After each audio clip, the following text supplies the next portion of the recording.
Hey guys, welcome back to my channel, the best place to learn about the Enneagram in the simplest and easiest way possible. In today's video, I'm breaking down what the subtypes are of the type 7, the enthusiast. But before I get started, don't forget to push the subscribe button, hit that like button, and then also click that bell if you want to be notified every time a video goes live. Before we dive into subtypes, I want to teach you guys how do we get to subtypes. So the first step is you need to know your dominant type. And what does that mean? Well, it means the type that you most relate to, the core fears, core desires, core longings, core weaknesses, the one that you most relate to, that's going to be your dominant type. And you might have figured this out by taking an Enneagram test. There's lots of free tests out there. There's paid tests out there. They usually will give you your top 3, and then you look at all those cores and can, narrow it down. Or you've hired an Enneagram coach, shameless plug right here. Or you've watched a lot of YouTube videos, you've done your research, you've read the books and whatnot, and you know your dominant type. So in order for us to move forward to figure out what your subtype is, it's important for you to know your dominant type. Then, moving on to step 2, you figure out your wings. Now, you don't have to know your wing in order to figure out your subtype. I just want to put that in there. But it is helpful for you to know your wings. And what are wings? Those are the 2 numbers beside your dominant type. So for example, if you're a type 7, your wings are going to be an 8 or a 6. And great news, I've already done a wings video for the type 7. I'll link that right here for you guys. Go give that a watch if you don't know your wing or if you want a little bit more information about your wing. And then step 3, we're going to learn about your subtypes. So the step 1 was find your dominant type. The step 2 was figure out your wing. Again, you don't have to know your wing in order to get to your subtype. But then step 3 is let's figure out your subtype. And honestly, by the end of this video, if you are a type 7, you'll more than likely know your subtype. So let's start with what is a subtype? Okay, so you guys know, I'm gonna break this down super easy for you guys so that by the end of this, you'll totally know what subtypes are. And the first thing is, each of the 9 types has 3 instincts. There's a self-preservation instinct, there's a social instinct, and there's a sexual instinct. And that one also can be referred to as one-to-one instinct. But everybody has these 3 instincts. And one of these 3 instincts is going to be your dominant instinct, and that's what we're going to call your subtype. These 3 instincts are based off of the 3 primary instincts that motivate your behavior, which means one of these 3 instincts you learned to mostly rely on in childhood, so it got really developed. And then the second instinct is usually mostly developed. You've probably throughout your life started to use that second instinct. And then the third instinct, a lot of times we'll call that your blind spot. It probably is underdeveloped, maybe it hasn't been developed. And why we're putting these in order, that's what I'm trying to do. You're going to have a dominant instinct, one that you mostly use, and one that may be a blind spot is because you'll probably see people say, I'm a type 7, SO/SX. And what that means is SO is their dominant instinct, SX is their one that they use a little bit or it's a little more developed. And then we don't even put the third one usually because maybe it's not developed or it's a blind spot. So that's what that means. And this is why a type 7 can act so different from another type 7. I get this question a lot. Someone will come to me and say, I'm a type 7, and then my best friend or so-and-so is a type 7, but we act completely different. And it's like, that makes sense. That's okay. And what that means is your guys' cores are the same. The core of who you are, your core weakness, core fears, core desires, core longings, at the core of you, those are the same, but your instincts are different. And especially your first instinct is different. And so SP7, self-pres 7, and SO7, social 7, and SX7, sexual 7, or one-to-one 7, they can all look so different because their first instinct is different. And why is it different? It's different because they all have a different set of concerns. And so maybe a social 7, their first concern is the social instinct, right? And I'm going to break that down even better coming up. But if you have a self-preservation 7, their first instinct is going to be more about self-preservation. And so that's why they can look so different. Okay, so let's break it down even further. I'm going to go through just the overall descriptions of the self-preservation, social, and sexual instincts. So these are for all types. It's just a little glimpse at what those are, and then I'm going to dive into what the type 7 looks like with those 3 instincts. Okay, so let's start with self-preservation, or also known as SP. What does this look like? This instinct will help us take care of ourselves, which can look like concerns with food, their health, their money, their clothing, their comfort. Those are their first instincts. That's their first instinct, is stuff like that. They're just more concerned with the basic life necessities. That's their first instinct. And then moving into the social instinct, and also known as SO, this instinct helps us be aware of other people. They usually have a desire to be liked. They're going to want the approval of others, and having that approval makes them feel safe with others. They really just want a positive impact with other people. They can feel the needs of other people. Their social instinct is the first one. And then moving on to the sexual instinct, also known as the SX, or 1-to-1, this instinct helps them be aware of the chemistry between them and another person.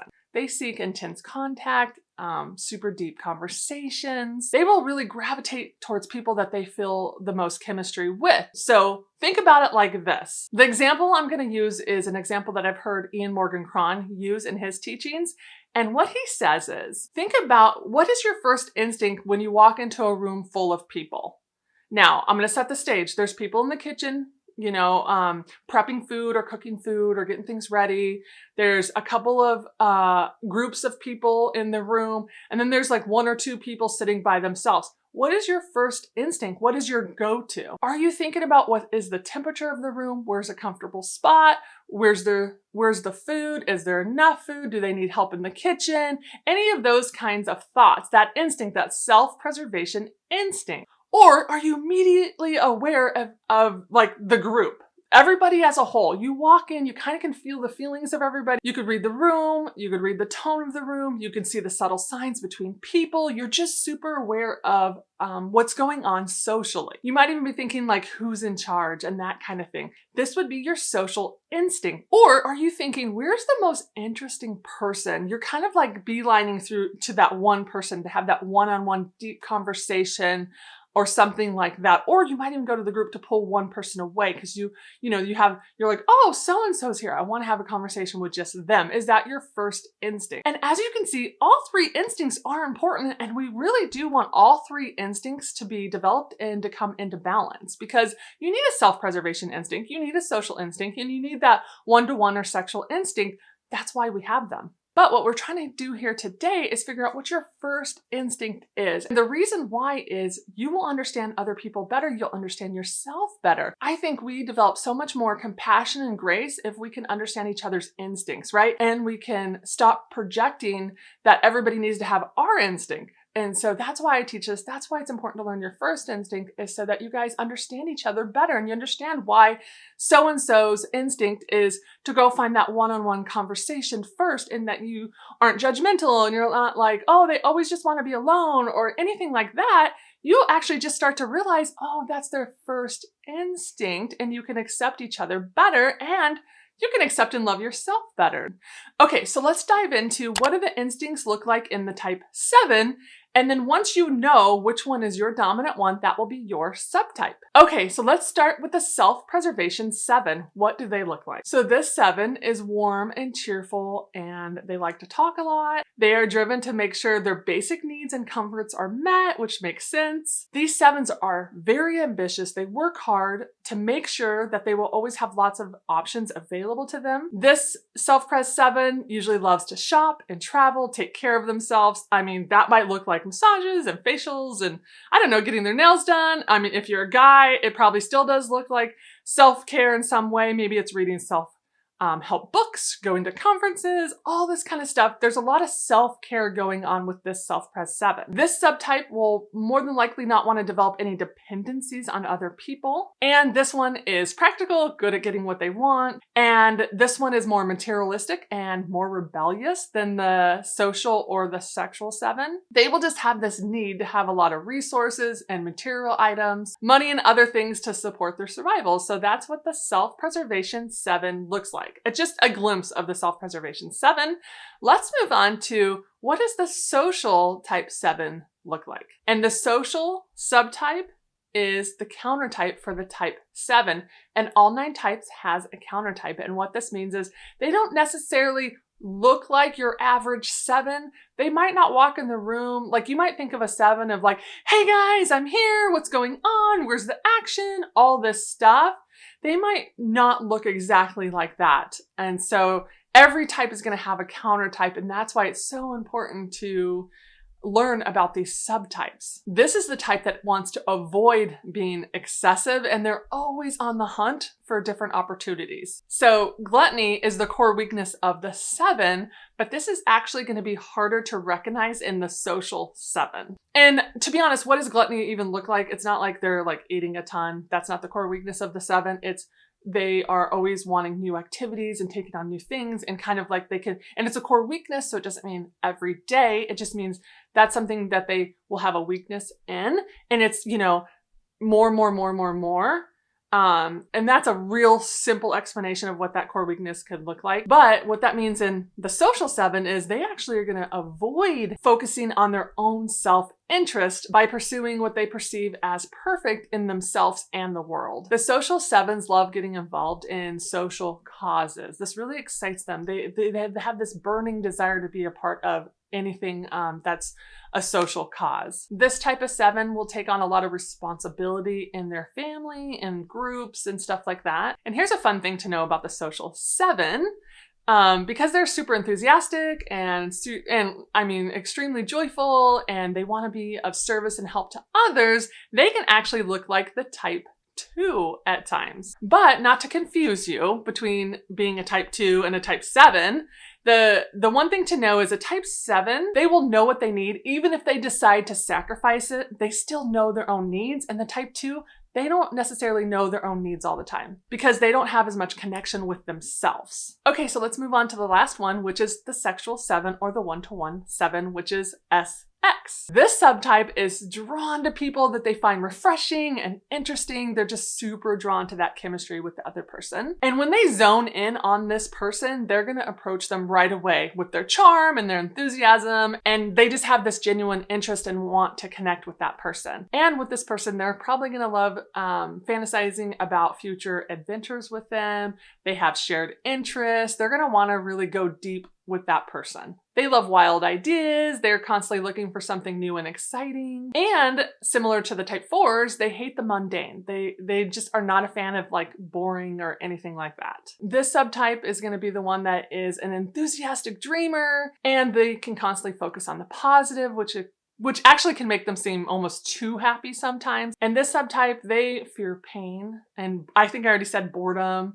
They're super trusting and gullible though. This one kind of like naive. It's the naive subtype. And something that I actually love and I can relate to is they see the world through rose-colored glasses, which I totally tend to do that too. And the last thing in this subtype is they tend to believe in the good in everything and everyone. And so that's the sexual 7 or the one-to-one 7. Okay, so that's the 3 subtypes of the type 7. And I would love to know in the comment box below, which one do you relate to most? Which one do you walk away going, gosh, I think such and such is my dominant one, and then what's my second one? Like, can you put them in order to the one that you mostly use, and then use sometimes, and then maybe use a blind spot, or all 3 developed? I mean, it really depends on what you've had to go through your life. Which instinct have you needed in order to live your life? That's how they get developed, right? So anyways, I love hearing from you guys. I love hearing your stories and your processes and everything like that. But I do want to say, if you guys get to the end of this video and you're still confused and you're like, gosh, I do think I'm a 7, but I'm not for sure. Or you've watched this video because someone else in your life, you thought that they might be a 7 and you wanted to understand them better, which props to you if you are doing that, because that is half of why you should be learning the Enneagram, so that you can not only understand yourself with more clarity and compassion, but others with more clarity and compassion. But I don't want to leave you hanging if you don't know your type yet. So I do offer a Discover You typing session. It's a 1-hour Zoom session with me. I will link that information right here and down below. And if you want to follow me on social media, I am Enneagram and Coaching on Instagram. I also have a personal Instagram account, which is Hillary_McCaskey_coaching. So you can find me at both of those places. And one last thing is, don't forget to give this video a thumbs up if you like the video. Gosh, it's so important to me, guys. I love that you guys like these videos. I love giving you easy, simplified content on the Enneagram, and push subscribe if you haven't pushed subscribe yet. I have a lot more coming your way. But that's all I have for today. Until next time, guys, bye.